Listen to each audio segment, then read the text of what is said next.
I'm walking up to the shop today. I hear Freddie giggling like a little schoolgirl in here, and I hear a compression test being done. Internally, I'm freaking the f out because I'm thinking it's RB26, and I'm thinking that he did some ignorant two-step on my computer, and I'm walking in. Ridiculous. Look at that. Ridiculous. Yeah, but it wasn't the RB26. I want to say if anything could be worse, it would be this car. I think it would still be worse if it was the RB26, but Clutch Kickers is effectively leaving. We need to leave tomorrow, and this is the car I was going to drive, and this car sounded low in compression. Johan's like, yo, chill, compression test it, and it was, what, like 180, 180, 180, 60? 120, 125, 60. And then we were just like, okay, we know enough now. So 60 is normal, but 120 is way too high. Yeah. So we knew something was wrong. Yeah, no, but something's wrong, and it's bad, and I'm sad, and we're going to figure out what to do. You got it? I got it. Be careful. It's. Huh? I got it.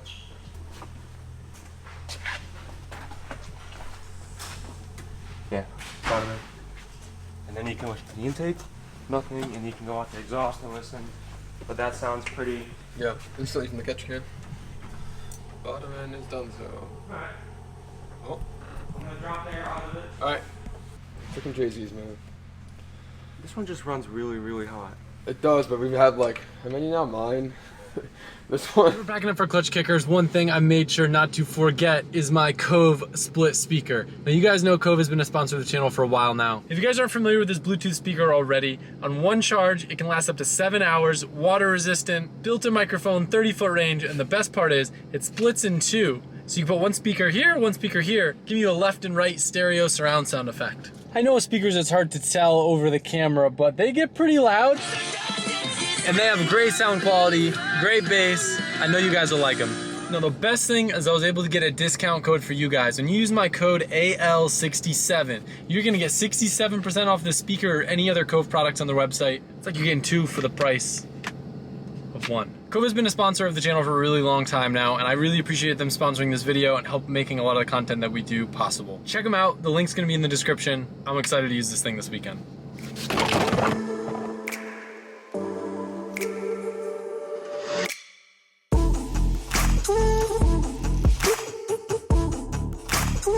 So, we found out the E36 is blown up. We don't know exactly what yet, and to take the engine out or take it apart to diagnose, to figure out what's wrong, there really isn't time for it because Clutch Kickers was 24 hours from when we found out that there was an issue. So, the options of cars that I could drive, S13, which is competitive, but it's a little low on power, and I have a lot of like little weird driving mistakes that I make when I make that car. And I drive it like a pussy because I like that car a lot.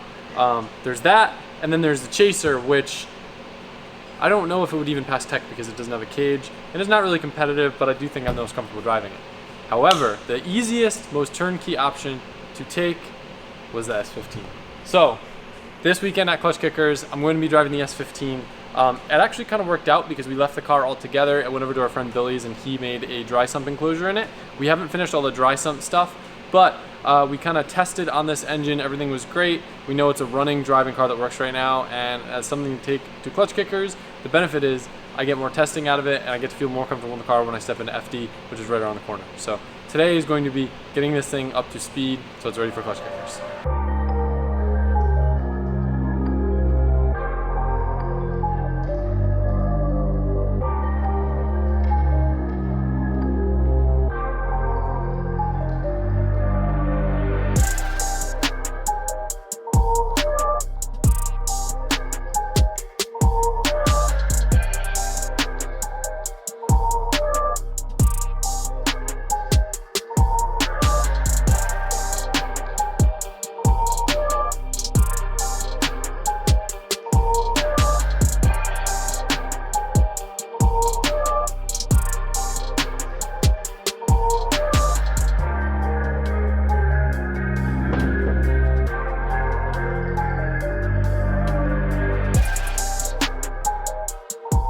I was doing some maths on the computer. When I would run this car at Clutch Kickers, I'm not going to tell you the exact number of wheel speed that I targeted because I'm trying to win, and that's competitive information I don't want to share. But on this car, I would run third gear and start in second. With the same Sonos in the S15, first gear is really long, so I'm actually going to run second in this car. So we're doing some math to figure out which gear ratio we wanted to pop in, and yeah, Gonna pop her in. That's the old one. No, somebody might zoom in and look at the numbers. Yeah, that's the old one. We don't care. Oh, okay. Yeah. Take those numbers all you want. We should just put a 69 on it. for when we're at FD, so other teams can't look at our quick change gears. You just put like 69 on, the 373, 420 on the 408. Yeah. For the most part, the car's ready to go after that last testing day we did. However, all the body panels were stripped down because we were going to get them repaired, but that wasn't done yet. And yeah, we decided to just throw them back on. Even though you're not required to run bumpers or clutch kickers, it still looks better. It sucks they don't have the livery on the car, but at least the doors still have stickers. And James is scrounging up some of our leftover graphics, putting them on the car. I'm super excited to drive the car because even though it's not the final setup and it might not be the dry sump or the exact turbo that we're running, it's still just more seat time in the S15, and clutch kickers is like one of my favorite pumps to drive. So there's a lot of other dudes that drive Pro 1 cars there too, and like getting to do Pro 1 battles outside of FD is sick. Yeah, valuable and sick. I saw some comments about these wheels on the E36. I don't care if you like it. Those wheels aren't ever going on this car. So Nope. just to reaffirm that, it's just because we took the wheels off this car because we might need them as backups for the S15. Because I don't know who has a tire machine there, but they're probably not going to want those Blitz 03s. Oh, well look. I have something on the other side of the radiator that wasn't there the other day. You see? Wiring. No, fans. Fans. Yes. We chose to powder coat the shroud black. Kind of looks a little bit more OE than like a shiny piece of aluminum there. Yeah. And then we did the chase bays, like fan, fuse, relay kit.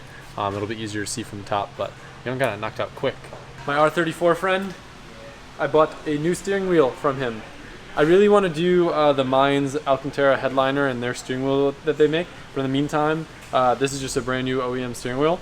And I think, don't quote me on this, the Series 2 interior, which is the black interior with gray stitching, this would probably be a Series 2 steering wheel, since mine in the car right now has the red stitching, which is the Series 1 interior with like the gray and everything. But this, compared to my shiny glossy one, it's going to look so much nicer. I'm pumped. Okay, all jokes aside, I really need your guys' help though. So I wasn't supposed to do this, but my friend over at UP Garage, Up Garage, I don't know, please text me and tell me the proper way to say it, because it's confusing, that does all the VCAM stuff, did me a solid and said that he would send me a black anodized HKS VCAM oil cap in exchange for my red one. But I got it, and I'm not super certain that I'm dead set on the black. So that's black, and we're gonna take black off. We're gonna look at the red, and I need you guys to tell me what you think. Me and Johan are kind of leaning on the side of red. There's a little red VCAM thing that goes here that kind of like ties it all together. Colette, Where is it? what do you think? Red or black? Oh, you're still on this? Yes. This has been like a week-long debate that's been going on. It's a house divided until we can make this decision. Why? Because it makes sense for the black one to look better, but I like the red one. Maybe because the black one needs to be shinier. I don't know. It does bring out the other like Where's red the VCAM accents. sticker? Oh, it's on my desk. So, red, red, red. The black ties in all of the other blacks in the engine bay, but then it kind of makes the red stuff weird. But this bothers me because this is a different red than this. This red's kind of like that red. Right. Wow, it's crazy. There's like almost no color in the engine bay, except for like the engine bay itself. Wow, this is the game changer though. This is the game changer. Lays it on there.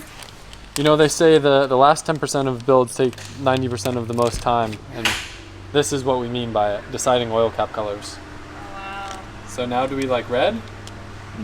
Or do we like Black. black? Yeah. Actually, Black it is. The red's being different. Yep. That's gonna I kill like that. I guess Yeah. those are two different color That reds. connects it. God, man, everyone keeps changing their mind. How am I supposed to make up my mind when no one else can make up theirs? Well, the reason I say black because the shade on red on that is different. That's Yeah, that's Oh true. yeah.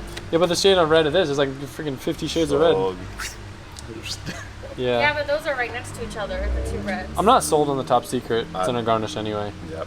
Just because the gold's wrong. I kind of like the OEM You got an OEM one? plaque. I can get one. So we want to hear from you in the description what you think we should do. Please help. This fell off your car, by the way, when you drove it the other day. It just fell off. No, It did. that is a part that just came in your No, box. no, literally, like when you drove, I heard a plunk, Ha! and a bunch of these fell out. Colette, this car does not use that fancy looking spacer. Oh, that's something for a Corvette. Oh hesitating. That's hilarious that you would say that. It matches though. Another thing we need your guys' help on. Colette's car is being a demon car. I'm sorry, Colette. Hey, don't say it like that. She's just being a little feisty. Yeah. It's either battery issues, you gotta shift it in reverse for it to shut off. When the battery No, died. that's normal. The reversing's normal. We're just having a lot of random electrical problems, but apparently that's a Corvette thing. So love the car, love the platform. She just has some electrical issues, but now the car won't turn on. It just can't recognize the key, and we're looking for But support, look, it's working now. emotional and physical. What? No, well, you try. I feel like sometimes stuff doesn't work and then you just get in it and it works. It's the most frustrating and annoying thing in the entire world. So you try and turn it on. So this one time at NOLA, she had like 8 people trying to find her 350Z keys. They've been looking for hours. I finally checked my phone. She's like, I can't find it. I'm like, I'll come over there. I walk up, look down. There it is. The most frustrating thing ever, literally looking for keys for over half an hour. And that happens a lot with him, so maybe it'll just turn on now. This actually happens, I'll be very surprised. I'm gonna be so mad. Like, I almost don't want the car to work now. No, see, it still says. Oh, now your battery's just dead. I got it. We don't know that. We No, don't know 100%. that. It made that noise before we did all excited about it. I'll do a jump pack. No, I think I know what the problem was. No, what? Just trust me. So, I don't know what it is. With the ACC on, I hold the unlock button. It had this like little like lock icon and then it disappeared. Yeah. Okay. Wait.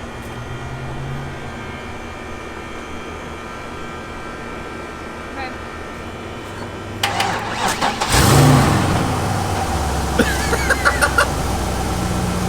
I'm done. I'm leaving. I like never know what I'm doing, but when I have confidence, sometimes it just works out for me. Okay, Aaron. No, but like seriously. I love how high the seat is.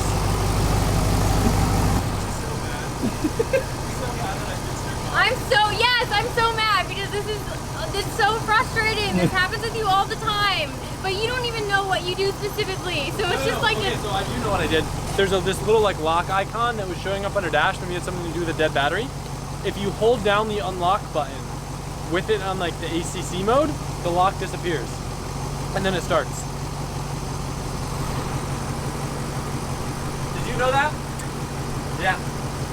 Apparently it's a thing. You just like had to hold the unlock button while it was in ACC mode because it had like some sort of weird like lock on. Yeah. Okay, thanks. I installed seats in the sun outside today because I couldn't move my car. And he just gets in there and turns it on. The cold hard sun. It was hot. One thing you guys have been commenting about that you want me to bring up that I definitely planned on bringing up but was a little bit hesitant to at first just because I like to properly educate myself, and that is the RPM Act. So basically the EPA is saying that cars can't be converted into race cars, and then with that they are targeting people that make aftermarket tunes, exhausts, downpipes, deletes, and a few companies and friends that I know have been targeted and have had crazy lawyer fees and had to deal with a bunch of stuff from the EPA. So what the RPM Act is, protects our right to modify these vehicles as race cars. It still allows EPA to enforce that we cannot be modifying cars that are used for road use, but that blanket of being able to say that it is being used for racing or off-road use allows these companies to still produce the parts and keeps lots of people that we know both in business, keeps jobs, and secures a huge industry of aftermarket parts. Again, I really don't like talking about stuff that I don't personally know a lot about, and I still feel this way with the RPM Act, but I wanted to bring it up now. I'm sure I'll read up more on it, but that's the reason why I don't get involved in politics or a lot of other stuff like that on YouTube, is because unless I know every single angle and every single reason, explanation, I don't like to preach or project something on you guys that could be considered as misinformation, and that's really important to me. But I'm gonna put the link in the description that tells you a little bit more about the RPM Act on SEMA's website, and you could use that to reach out, voice your concerns, and protect what we all do and love. Now, the big news that I've been alluding to in this title and in the description of this video, a lot of you guys have already noticed, but I didn't want to talk about it until I was 100% sure. And the huge news is that this year for Formula Wheel Drift, I will officially be driving for Nitto tire. And it's super exciting for me because Nitto is one of the first tires I ever ran on my 13. I had NT05s in the front, and a lot of my cars I've been running the new NT555 R2s in the rear as like a drag street tire that has a ton of traction. But their tire that they make for drifting, if you guys didn't notice, the big chunky girls we got in the back, is probably the most insane and ridiculous tire I've ever driven on. And spoiler alert, that last event, if you didn't notice from any of the footage, when I was drifting, you guys noticed how much crazier fast my car was. That was on these tires. The NT555 G2 is a 315/40, and we're gonna have to add some weight to the car to be able to run a tire this big for FD, but it is out of this world, complete game changer for drifting. I don't know how I kept up with guys that were running them last year. It's sick. I'm so excited. I'm super grateful. I'm excited to be partnered with a company that makes lots of other great tires for off-road stuff. My truck, I got a set of Nittos ordered for, and yeah, it's been rad. I've got, damn, the white wheels look really good right now, huh? I have the 255 NT05s in the front, and then the 555 G2s in the rear. Nice meaty look.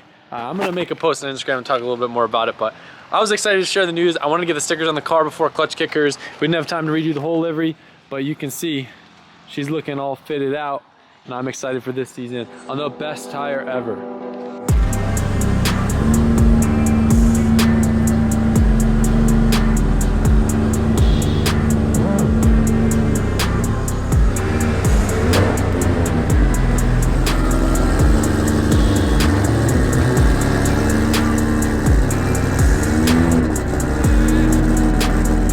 Now your battery's dead. I got it.